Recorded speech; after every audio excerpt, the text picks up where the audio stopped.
Now this is the moment where the crowd needs to be as quiet as possible. Shh. And now that we have established silence, I want you to make as much noise as you can for the man who played a brilliant game last game. It is Sweden's Naniwa.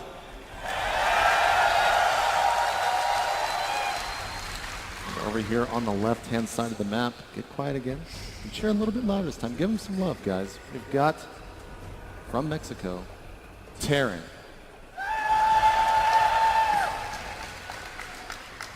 And the map is going to be Abyssal Caverns. This is one of the biggest ladder maps, I guess I would call it. I mean, a lot of them have the same dimensions, but it is the walk distances, the architecture of the map that makes it feel so huge.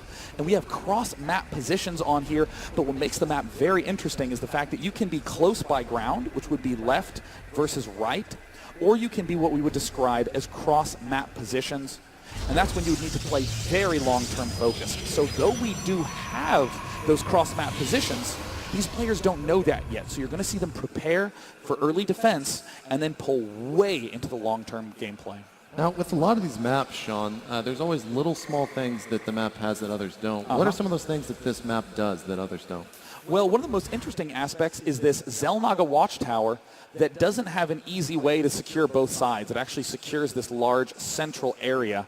And with no really well-defined center, counterattacks become very, very potent. In particular, blink drop plays, very strong with the main, being pointed this way. The Terran wants to expand here and then up to this north position, leaving the back side of his main very vulnerable. And the same goes for Protoss as well. So I expect War Prisms, dropships, blink to be very strong in this game. You know, out of all the Protosses now thinking about it, in that latest patch, everyone else is really using War Prisms. I have not seen Naniwa build one to this day, I believe. Yeah, Naniwa does not really like doing that harass-heavy play traditionally. But we did see him get that blink in game number 1. So I think that he's hinting towards it. He's letting us know. He's giving us some clues. But I would be delighted to see that sort of aggression out of Naniwa. Looks like we're going to see a little bit different of an opening with those 2 gates. Doesn't have that second gas this game just yet. Meanwhile, Terran actually getting gas this game, not going for that 15 racks expand. And there's the factory started. Whoa. So he's doing the good old 1 Marine defense at the front, and he will be getting He's going to open up with Hellions. Ooh. Now, see, this is a clever play.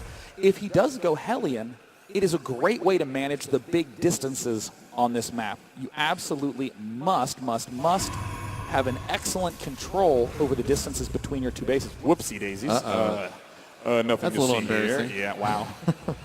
It's like the 4-minute mark hides a pylon in the weirdest spot, and the SCV checks there first, like 30 seconds later.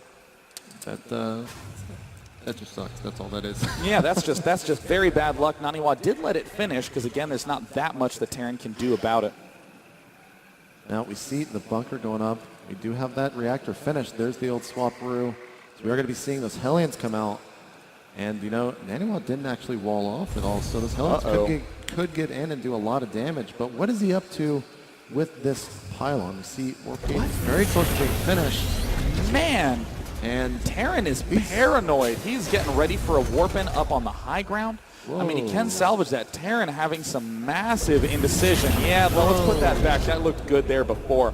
And do you think these curtains go well with this wallpaper? No, let's take them down. Let's put in the blinds. Is that nerves getting to him, Sean? I mean, I would have to say that. I mean, honestly, this is just a little bit of unsureness. And that is the worst thing to have ever in any tournament. If you have practiced the worst build ever, do that build in a tournament. Do not try to decide on the fly. Indecision is the biggest killer of strong players in major tournaments. We see that there is an expansion going down for Naniwa. But what is Terran going to be doing? He does have these 2 Hellions out. He's also got his second command center finished. It will soon become that orbital command. And Terran might move out with these Hellions. I mean, he lowered the supply depot. Still, he seems a little bit lost. He's basically playing Legos right now. Yeah. Just rearranging that base, popping a factory off, putting it back. But these Hellions should have been out on the map for a long time. Hellions are one of the best examples of a concept called map control. You might not be able to attack your opponent and do any damage. These Hellions might not even be good in defense for a direct attack. but what it does is it forces the Protoss player to be in defense mode, because the instant this army leaves, these Hellions can swing in and kill all of your probes. So as we would say, they give you control of the map. We see, of course, when that robotics facility is finished, the observer being chrono boosted immediately. This pylon still stands here for Naniwa. I think 2 of these stalkers were just warped in, and if he controls this correctly, he might be able to do a lot of damage here. But no, the Hellions come back. And again, in these small fights, the Hellions are so fast that they can easily track you down and punish you for making that kind of mistake, but Naniwa has an answer. See 2 more stalkers being warped in. Now he's going to start focusing down that Marauder first, and then working on the Marines. He gets the Marauder. There's another one here. Let's see if he can pick these Marines off. Naniwa being extremely aggressive. Starting to pick off those Marines. Would love to get that last back one before a medevac pops up. And I mean, it's lost tab. We're seeing a little bit more lost from Terran, who again having a lot of indecision, JP. Yeah, I mean, we saw him switch so many times, but here comes Naniwa once again with these stalkers. I love the fact that he did so little with only 3 stalkers. Now he's moving in with a huge amount. He's taking out that Marauder. That's going to be the big damage dealer here. Now he's just got to control correctly against these SCVs, and he will be able to shoot through those Marines. A lot of SCVs being pulled. And he only gets 2 Marines into the bunker. And look at this, Naniwa doing all this damage off just 2 gateways. This is what makes him, I think, the most brilliant long-term Protoss player at this tournament. He is phenomenal at doing these kinds of attacks while being scrappy. He's moving in. He's trying to get down that bunker, but a ton of SCVs already repairing, but they're not mining, so this is really a great thing for Naniwa to do, even if he's going to lose a couple of these forces. We see him focusing down the Hellions. Wow. Wow, Naniwa just doing so much damage, Sean. Just waltzing right in. Oh, is this a main base you have? How lovely, but there's a few more units that Terran has in store. Uh-oh. This could be a little bit of a misstep by Naniwa, and it looks like Terran is going to be able to clean up the stalker count. Well, let's do a real quick unit count. He's down to 16 SCVs, Sean, compared to the 45 probes of Naniwa. That is not the best position you want to be in. Some Colossus, are they coming out? Yes, we have the first Colossus on his way. And he's also adding on 4 more gateways. A huge surge of units about to come out for Naniwa. One of the best things Naniwa can do right now is just chrono boost probes. He has no need to get units out fast because Terran has hardly anything at all. And with Terran's economy so battered, Naniwa can easily get way far ahead. And that is the one problem pylon that just ruined that early game for Terran. It looks like Naniwa already sending out another probe to create another one of those pylons up here in the north. Is he going to take a 3rd base down there? It looks like he might, as he already has around 500 minerals, just hasn't built that Nexus yet. But once he gets these Colossus out on the field, once he gets that extended thermal lance upgrade, he's really going to be able to do a lot of damage simply because of how much indecision Terran had in the early game. Naniwa is just checking every expansion. This is so brilliant. Anytime you're ahead, the only way you can really lose is if you get harassed by a bunch of drops, or if your opponent is hiding expansions somewhere on the map and getting ahead economically. Naniwa playing all defense, all scouting, absolutely perfect follow-up to that early attack. Now Terran, on the other hand, kind of has to do an attack. He's just finishing up the combat shield, and here comes the drop. Uh-oh, he may have caught Naniwa off guard a bit. Uh-oh, he could actually deny that robotics baby upgrade, but here comes the forces being warped in. It looks like Naniwa is going to be able to force him out. Terran does not want to stay there and fight that fight, as he's going to be moving across the map with a small force here, Sean. Extended thermal lance incoming as well. Naniwa does not have that blink upgrade yet. He is just going for a big push right now, and we see, looks like there's a little bit of a confrontation going to happen up in mid. And it looks like Terran is doing exactly what he needs. He's catching his army in small groups. This could be bad for Naniwa. No, he manages to get the Guardian Shield up just in time, and Terran is on the run. Extended thermal lance is finished, but this is not looking good right now for Terran. Naniwa's just going to bypass that army and go straight for the natural. We already see him warping in a huge amount of units up here in the north with another forward pylon. Naniwa might just seal this series up, Sean. And it looks like back home in the base, we have nothing but stalkers for Naniwa. And at the front, the attack is commenced. And a force field. Force field on the low ground. SCVs and stalkers get obliterated. And Naniwa, who opened up with the failed all-in cheese, might be able to close this series off with a 2-0 comeback. And it looks like the natural expansion under fire for Terran. We have 56 supplied to the 116. Naniwa's going to take out that orbital. GG. Naniwa's come back and taken out Terran, Sean. Naniwa having a amazing play in that last game. I mean, in game number 2, it was the defense that Naniwa showcased, his ability to get the Colossus, get the upgrades up. But in game number 3, his ability to nearly kill his opponent on just 2 gateways. That was great read from Naniwa. That was really impressive stuff. I mean, only 3 Stalkers to start with. He did so much damage with that. He added on a couple more. Then he just kept on pushing in, killed so many SCVs. It was just a huge, huge supply difference from the get-go. So Naniwa just looks so strong there, Sean. And of course, if you are a fan of Terran, fear not, because it is a double elimination tournament. So no one is out yet, but Naniwa coming right out the gate with a huge win, one of 2 Protoss players at this event. Indeed. So let's go ahead and take a look at the brackets and really see where that's going to put Naniwa here in the upper bracket, as we already have some results here, Sean.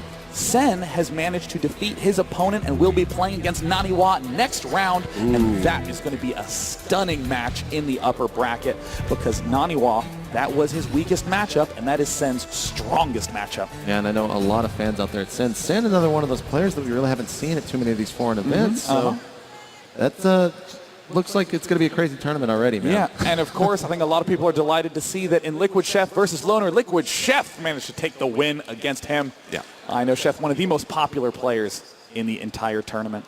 You see right here in the bottom half of the winners bracket, we got Red losing to one of the unknown players here. Yeah, Tude Ming is one of the players who qualified from Asia, who is one of the unknowns. I mean, a lot of those esports scene, especially the Chinese esports scene, tends to be quite insular. Even in Taiwan, there is the actually Taiwanese league, the Taiwanese Star League there. So those players are playing non-stop competitively under the radar, and as we see, putting up some big results. Yeah, and MVP, of course, taking out Moonblade. Yeah. I mean, it's MVP, man. Yeah, I mean, MVP's kind of good at not losing ever, so he is continuing that trend. And of course, in the lower bracket, that means we already know what some of those matchups are going to be. Yeah, so if we could actually pull that up, we will see that in just a couple seconds. But yeah, again, man, Naniwa just looks so good in that match. Yeah, I was very, very impressed with Naniwa. And here he is on the stage. Give a cheer for Naniwa. I believe, Sean, are you going to be doing an interview with him? I will be doing an interview with the lovely Johan, a.k.a. Naniwa, right after this, talking to him a little bit about that first match and especially how he managed to pull that beautiful comeback after that early loss in game number 1. I mean, let's talk a little bit about game number 1, JP. That was kind of a surprising and shaky performance right out the gate for Naniwa. Yeah, I mean, I'm not sure really if he was just trying to get the game over with or what his decision was. I'm sure you're going to ask him that in just a couple of seconds. No doubt. Going over there and shaking hands with Terran, always being the manner that he is. And you know, that's one of my favorite parts about all the StarCraft players here. They're all friends. They all practice with one another. A lot of respect between these players. So, of course, give a cheer for your 2 players, Naniwa and SixJax Terran. Seems to have dropped something. So let's go ahead and pop a look at the lower bracket to see what other matchups that we have coming up. I mean, the upper bracket, just to see what those matches are that have already been played out. I'm really excited to see I Am MVP versus Tude Ming, to see if we can get the chance to see what Tude Ming is really all about. Yeah, that'll be pretty interesting. And we also see down here at the bottom, we see Demog. Thank you so much, JP. I am here on the side stage at the RTS stage with our first winner, Naniwa, ladies and gentlemen, from Sweden, one of 2 Protoss players at this event. Now, Naniwa, tell us a little bit about that game number 1 where you went for that 4-gate all-in and Major managed to do an amazing defense. Yeah, he chose the only build that mine did not counter, so I would call it a build order win. And still, I think I was reasonably close to even having a chance after that. So he got lucky, in my opinion. Yeah. Well, tell us a little bit about your mindset going into games 2 and 3 where you were already down 1 game to start the series off. After I almost managed to come back in game 1 after such a big disadvantage, I knew it would be an easy win if I played my best. An easy win indeed. Wow. Now tell us, in the upper bracket, is there anyone who you want to face or anyone who you really are looking to try to avoid? Well, to win the tournament, I can't really avoid anyone, so Nesty and MVP would be my favorites to play. It would be really fun for sure. Thank you very much, Naniwa. We will be bringing you all sorts of more upper bracket action as the day continues. For now, have another cheer for your first winner, Naniwa from Team Complexity. on day 9. And coming up, we have Dimaga versus Select.